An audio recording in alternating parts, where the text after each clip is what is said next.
All right, I'm here today with a special guest, a young friend of mine, Lay, Mm-hmm. L-A-Y, Lay, L-A-Y, short, short short. for Alea, Mm-hmm. short for Alea.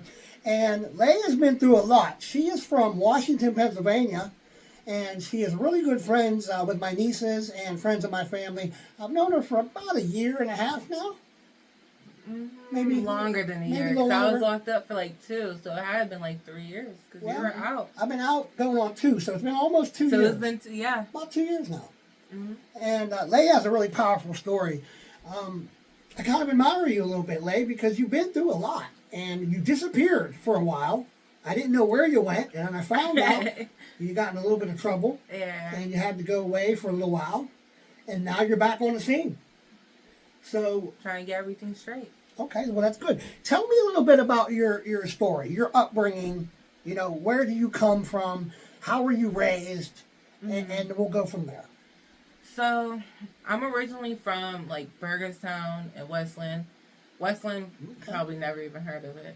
Oh, yeah, I've had some. Lathan Elder, Oh, Lathan? that's my boy. That's what I call him my cousin. I'm not even gonna lie. That's my family. Yup. I know all those folks. You can out get my hair cut. I'll, No, no, I'll no. tweet on him. Yeah. Yup. Okay. Uh-huh. Used to live right in that little village. Everybody knows The everybody. village of Westland. Literally, that's what it says. The village of Westland. Yes. And I also used to live in Burgerstown. I say both because I went back and forth from my grandma and my pap. But I was always with my mom too, back and forth. But I wouldn't say like it was rough or good growing up. I wasn't gonna say it's good. Right. Like it had its good parts. My family's very family orientated. My family is always around. That's our friends. We didn't have friends. Our family was our friends. Right. And Westland's a very small Small community. I mean, it's small, probably maybe a couple hundred people at most. Literally, At best. 100. 100, yeah. It might be 100 because you counting the kids. You count the kids, right? So you come from humble beginnings, and you come from a small community, poverty. There's not a whole lot of financial Oh, broke. opportunities down there. You know what I mean? Life is pretty much what you have to make it. Literally. Okay. Literally. You ever eat a chip sandwich? Yeah. Yep. Yeah. Mayonnaise sandwiches. Okay. Oh, I So didn't know mayonnaise sandwich. no, the mayonnaise was for the hot class. Okay. So tell me more about like your schooling, church. Did you go to church when you were younger? I always went to school. Okay. you went to Every school? single day I went to school. I was not missing school. Okay. Especially when I lived in Burgerstown. I had to get drove to school because I went to Fort Cherry up in McDonald. Right. So I had to get drove every single day. That I wasn't missing no school. Good. They do not. Well, what play happened? no Because school. nowadays school isn't one of your more favorite things. I will. Since a kid, I had bad anxiety. Okay. So going to school, it was always hard. Right. I would go to the nurse's office just to get away, literally. Right. Say I'm sick, all this. Then sometimes I think what to call it. I wanna go to school first, psychology, so I know a little bit, get my little knowledge. But if you think about something, like say you think about your stomach hurting, your mind can physically trick into yourself to thinking that your stomach is hurting. Yes, that's true. So I feel like as a kid, I would do that a lot. Make myself think I'm sick. Make myself think I'm just so I can go to the nurses and go home. Right. That's a lot of anxiety too. And That's it was like I would walk into the school, instant panic attacks, everything. I wouldn't talk to nobody, nothing. And remind you, I went to a white dominant school. Mm-hmm. I'm bigger. I'm dark. There's probably 5 black kids in this whole school. So it was more like everybody's always staring at you. No one will ever come up to your face, but you always know they're talking behind your back. I've never had no one physically bully me. Right. But, like Well, how did that make you feel? nothing, literally. And I was just so shy and sheltered as a kid, too. Like, I never, my anxiety, it was bad. It was real bad. And I thank myself to who I am today to get out of that stage. But at the same time, I wish I could have did it a different way. How was your home life, like when you were a child, like when you were younger? How was I'd your home say life? until I was like 6, 7. Like around 6, 7 is where everything started to go wrong. But before that, I was a happy little kid. Hey, I ain't gonna lie. Running around terrorizing everybody. I was a happy little kid. Well, when you say things started to go wrong, what do you mean by that? Can you elaborate a little bit on that? I left my dad when I was 7 because of stuff that has happened into the house. I wouldn't say it was not my dad, but he has a wife now. Now it's now his wife, but it was her kids. It was her kid. I could say one physical kid. Okay. And just stuff that was going on in the house. It just like I wasn't a dumb kid. I used my context clues. I used the internet. I use my mouth. So seeing that things of whatever is going on, it's not right. I took the opportunity out myself. I left. I came back to my mom and I told her, bawling, I never want to go back to the house again. My mom never made me go back. That's one thing about my mom. She would never force me to do something I do not want to go. Okay. My dad never tried to reach out, nothing.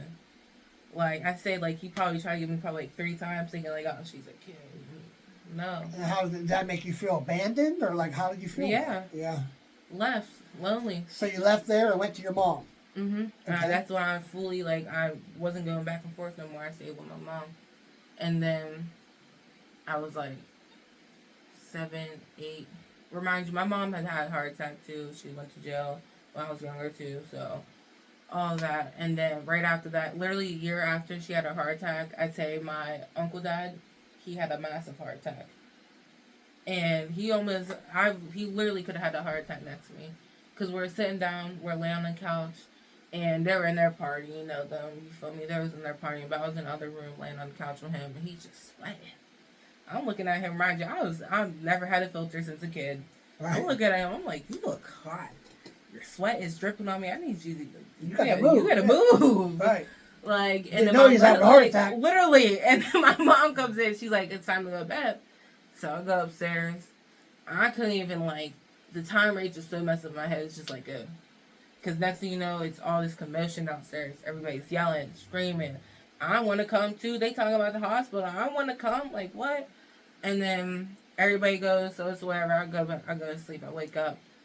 Paige is downstairs, which was at the time my brother's girlfriend, his baby mama, and she was making breakfast with the kids and my mom.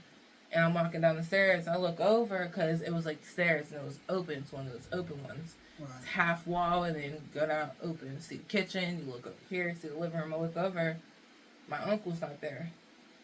So I'm like, "Where's Uncle Dave?" And my mom, she literally just sat down the stairs and started bawling. Told me that he had Did he pass away? Oh, I'm sorry. So now what happened after that, Lay? Like, when did things between you and your mother get volatile? Because you were telling me before that right there. That's when it all started to happen. A piece of her was lost with her brother. Yeah. And it just went, and same with my aunt. My aunt got more stricter too. Like my cousin Elijah. Oh Lord, he could tell you a story. Let me tell you, he could tell you a story. He could tell you, he had it worse. Yeah. He had me and my mom fight. It was nothing compared to what he got. He had it worse. And then, because a year right after that, we all see my cousin get shot. And it was by my own cousin who did it. You saw him? You witnessed it? Physically, we all physically witnessed my cousin getting shot by my other cousin. He's still locked up too right now. And it was just, I was 8 years old. Yeah, and my cousin too, whole family outside. Something like that can rip a family apart. You know what I mean? But one that's, I don't know, it was just, wow. And then the year after that, my brother was messing with this one girl, because, it tore my whole family down. Yeah. It changed everybody. After all this, year after year after year. Next year, my brother was with this one girl. We call her Stripper, because she's a stripper. Forever call her Stripper. It's forever. I hope she sees this, because it's forever up. Okay. Remember that. She pushed my brother out the car. That's why he has his head injury. That's why he is the way he is today. She tore my brother out. He bumped his head, thought he was stuck, literally. Because he turned, he was on mad drugs. He overdosed, I couldn't even count how many times. got jumped, beat up. All this was in the traps. All this. My brother would call my phone asking for money. My brother sneaking in my room to get under my bed to grab a gun and some drugs. Wow. Like, and then the one day I remember it was my friend's first time ever meeting me, ever at my house too. We're sitting there, my mom comes in and she's drunk, right? But she was fine. And we're sitting there, we're all chilling. She comes in, she says hi, she goes to her room. I guess my brother comes in, I guess he goes to the bathroom. He puts all this, I'm talking mad drugs, guns, bullets, all that, sitting in my tub. Mind you, I got my friends over, all that. How old were you at this time? 12. 12 years old, and all 12. this is going on in your house. Mm-hmm. While you have to get up and go to school. And Literally. You have your friends in the house, and you're trying to just be a normal, everyday 12-year-old little girl. Got my mom and him, and they're literally fist fighting and all that. Now my friends just sitting in my room like, what is going on? When did that violence turn to you? It really started to get bad. I really started defending myself when I was like 9. That's when I started defending myself. 9 years old? Yeah. Wow. Because she was hitting me up to, like, beating me up to, like, and the worst part about it is, my mom would probably hear all this and she'd be like, why are you lying? Why are you saying all this? Why are you doing that? It's true. My mom, well, she's clean now. She asked me, Praise she was God. like, literally. Praise God. Literally, thank you. Thank you, amen. Literally. Okay. I say that every day. Every day. I'm so glad. So happy. Now, since she's been clean, have you noticed a difference, and has it affected your relationship with her? Yeah, it's a big difference. We have a better relationship now, honestly. I'm sure. A way better relationship. Okay. She's, like, aware. Aware. Literally. She's present. Yeah, like, literally. She sees the stuff that she sees most of the things that she does now. She admitted at how she talks to me. Yeah. Like, to literally, like, to me, I feel like you should not be telling CYS that you verbally abused me. No. She told CYS that she verbally abused me, because she does. Right. I could go into her text, and, like, her regular day-to-day text is her cussing me out. Like, sometimes, like, I was going to engage, right? She called me just to cuss me out on my phone. I was ready just to hang up and block her. Now, I want to talk a little bit about what's happened to you in the last year or so, because you got locked up. Yeah, that was a rough patch right there. You were, I thought you were doing good, but I didn't know what all you were dealing with. I just saw you at the house hanging out, and one day you just disappeared. So let's talk a little bit about that, what happened, and how that experience was. That was the best experience of my life. The best experience of your life. Tell our listeners what do you mean by that. Because you got locked up. Yeah, I was locked up, but it showed me a path. It gave me something new. It opened my eyes to something I've never seen before. It gave me hope, for real. Yeah. And it gave me courage for more to life. Okay. Now, you got locked up for truancy and some other little things, drug use and whatnot, right? Mm-hmm. And then I almost got a charge, but that charge ended up getting dropped. And everything. Okay, so you went to Abraxas, which I know I was at Abraxas myself. Abraxas 1 in Allegheny Forest. Yeah, long time National. ago. I told somebody that they weren't believing me. They're like, why do you keep emphasizing Allegheny Forest? Where is that? I was like, I was in the National Forest. Yes. Like, yeah, it's a rough stop. I mean, I'll admit, I didn't like it when I was there, and I imagine it hasn't changed much. So, honestly, that place would be a good place if it wasn't for the people, like the kids going into it. When I first came in, it was gold. Yeah. We was chilling. I'm not gonna lie. Okay. We would argue, but that's just because we lived together. Yeah. But we was like a little family when I first came in. Literally, everybody it was this love for everybody. Yeah. But then they start leaving, and new girls start coming in, and it's new. I could say new generation because they make me feel old.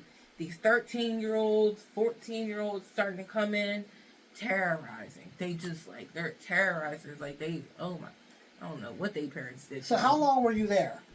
I was there 10 months. 10 months. 10 months. In lockup. What did you get out of it? How should I explain it? What did I get out? Like, what have you learned from that experience? What's something positive you could tell people that, you know what, yes, I got locked up for 10 months, but I got this out of it. But I got a new path. Okay. I got a new. I feel like I got a new me. Yes. A new direction in life. I turned everything around being in there. Like, I had groups every single day. Truth about drugs, new directions, all that. Okay. And it sits there and it teaches you that there's more to life than what there is that you're going through right now. Even though you're locked up, you can be locked up 2 years, 3 years, whatever. But there's still more to life than what you're giving. Right. Whatever you're giving out, just know you have more. Yes. You have more potential to whatever you ever think you could. Well, we say in the Christian world, we say, you reap what you sow. Literally. What you put into life is what you're going to get out. You can't plant strawberries and expect watermelons. Mm-hmm. Actions speak louder than words. Correct. Too. You can't do dirt all the time and think you're going to be successful and happy.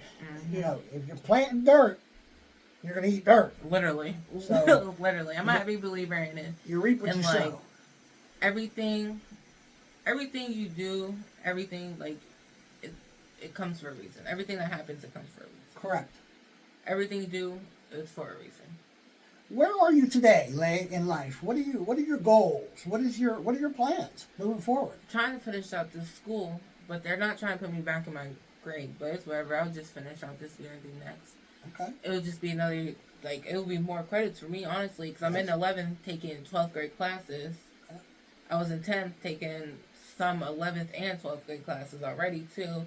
I finished out all my classes, literally. The goal was that you finish. Yeah, and then I'm going to college for psychology. Okay.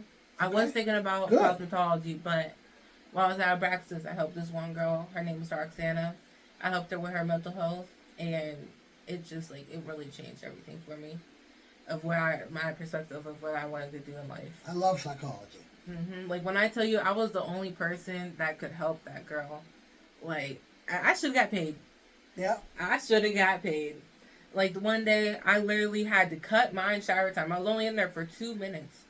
Cut my shower time to wash my body, to go around this unit to find her. And help her. Literally, because no one could find her. I'm like, what do you mean you can't find her? Do you enjoy helping people? I love it. I love it. Yeah. There's something beneficial about helping someone else. Especially if you really genuinely help change their life. Mm-hmm. I feel like I can always see some in somebody. Yes. I don't know. Those feelings that you get about somebody? I get that. And it's just I feel like I'm just Captain Save Everybody. I'm not. I know maybe I'm that's not. What you're meant to do, though. Maybe you're meant to help people. I know I can't, but you can save some. I try, yeah. So you want to go to school, you want to go to college. That's like a 4-year deal. Psychology, yep. It's a commitment. Got to get my master's, so it's probably 6 years. Yeah. Awesome. Okay. And what about your spirituality? Have you come to question or to understand God? I started at Abraxas too. I feel like everything started at Abraxas. Okay, tell me a little bit about it. I started looking into Christianity and the Bible a little bit, and Islam. In Islam, okay. Looking for Allah, and that was I can't say used to because I still pray. Good. I still day to day I will pray. I will sit there. You don't have to. I don't think most people don't understand how you can pray. You can pray in all different shapes and forms. Yep. You don't have to sit there on your hands and knees and hands closed and pray out loud. You can write to yourself. You can think to yourself. Speak to yourself. Yeah. As long as you feel it, you are praying. Correct. I will sit there. I could be anywhere, and I would sit there and pray to myself and hoping everything will be okay. I will pray for somebody that I see walking on the street. That's one thing I will forever do. And I'm glad you brought that up because a lot of people don't realize that. You can pray. You can just silently have a thought with God, a conversation in your head, driving down the road or walking down the street or on the bathroom. Literally anywhere. Listen, any chance you get to talk to God's a good thing in my eyes. Develop that relationship. I would encourage you to water that seed and watch it grow. I would. I'm a big writer too. I would sit there and I would write to myself. I would write to God. I write to my younger self. I write to everything. I'm a very big writer. I can write poems, books, all that. If you could tell your younger self one thing, if you could give your younger self one piece of advice, Lay, what would it be? Stay shy. Stay shy. Stay shy. Okay. Don't be like everybody else. You don't want it. Be a leader, not a follower. Stay shy. Like as a kid, I seen everybody doing this, doing that. I seen them happy with friends. I seen them happy with that. And I'm looking at myself. I'm just like, why don't I have that? Why isn't my light in my eyes looking like theirs? Why don't I look like them? Why am I not like them? Daily, like I would really beat myself down as a kid. Remind you, I'm like 9 years old. Yeah. 8 years old thinking about this. Like, my mom, like, why is my mom like this? Why is my aunt like this? Why do I have this going on? Every day I would think about that. And I started going out. And I started doing this. I started doing that. And being more open. I'm not glad that I did it. But I'm glad that I came out from that shell. Because I really was, like, petrified of the world, for real. What kind of choices does Lay make today?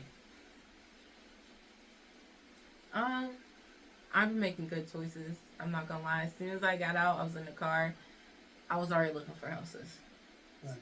But I was like, me and my cousin actually ended up getting one together because it would have been cheaper. It would have been like, it was like $600 for rent and utilities too if we split it. Instead of just paying $800 for like a house, I said, like our apartment and then utilities. That's overdoing it. But now, April 17th, I have court. And I hope they just cancel it all out because Blueprints is going to pay for my apartment. Okay, they good. said they're going to pay for it. I said, okay. Sweet. You're going to tell me twice. Go ahead, pay for that. All right. Okay. Go ahead. I feel you. But yeah, so I'm probably going to get one out in Washington. I really don't want to live out in Washington. I really want to go out to probably Pittsburgh. But I've been gone for so long. I need to be with my family. You do. It's important. And take it slow. Don't be in such a hurry. I need to get out that house, though.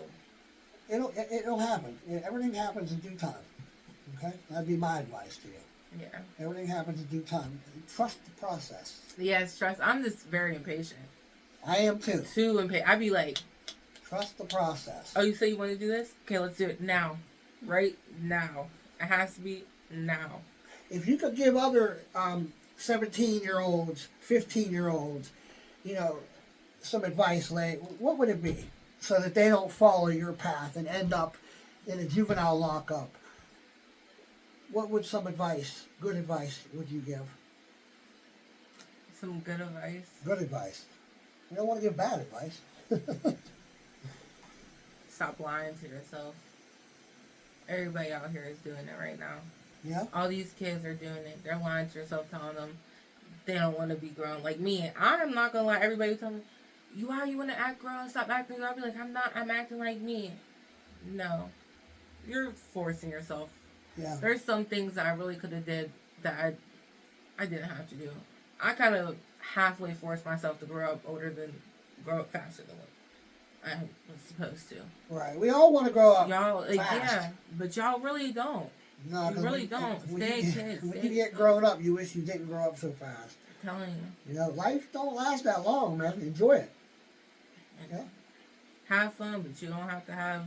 You don't need alcohol. You don't need drugs. You don't need none of that to have fun. Amen. You can go to a park and swing on the swing and have fun. True. Slide on the slide and have fun. Yes. Go for a drive, a walk, anything, and have fun. Don't follow the herd. Be the leader. You ain't got to get high to have fun. You ain't got to drink and drive to have fun. You know what I mean?